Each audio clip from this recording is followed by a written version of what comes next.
kinabuhi. But ingon siya nga dili man matangtang ang struggle, but ang grasya sa Dios enough nga maghatag na kog kusog sa akong kinabuhi. Man nga sometimes or sa kanunay ayaw pag-ampo nga tangtangon sa Dios lang ang problema, but pag-ampo nga ubanan ka sa Ginoo sa imong problema. Amen. Ingon ang Salmo sa dahil tubag sa dihang musangpit ako sa Ginoo, tumagon ko niya o mag-uban siya kanako. Iwa ingon si David na og kuhaon ko sa Ginoo, but ingon siya but mag-uban si Lord sa akong kinabuhi. Sometimes ang pagtubag sa Ginoo dili kuhaon ang problema, kun dili ubanan kaniya sa atong mga problema. Kay for sure kaya natong musagubang sa atong problema igsuon. Atong pagpatan si Lord sa makausa. Amen. Muna sa itong kinabuhi, pasalamati ang Diyos na bahalag, nag-struggle ka karon, daghan kag problema sa kinabuhi.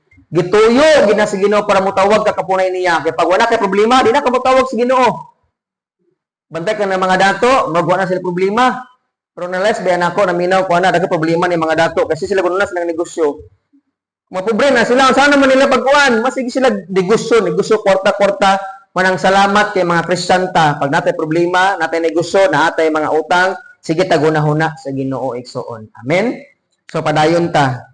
Muna nga ingon siya pod nga all things work together for good. Tanang panghitabo igsoon makaayo sa tanan bisan pag dili kaganahan igsoon. Sa musugot kag sa dili igsoon, dili tanang panghitabo sa kinabuhi maayo. Dili na tanan natong gusto ihatag sa Dios. Nga naman para mosalig ka sa Ginoo igsoon. Unsa man ipulong nga pagsalig, pastor?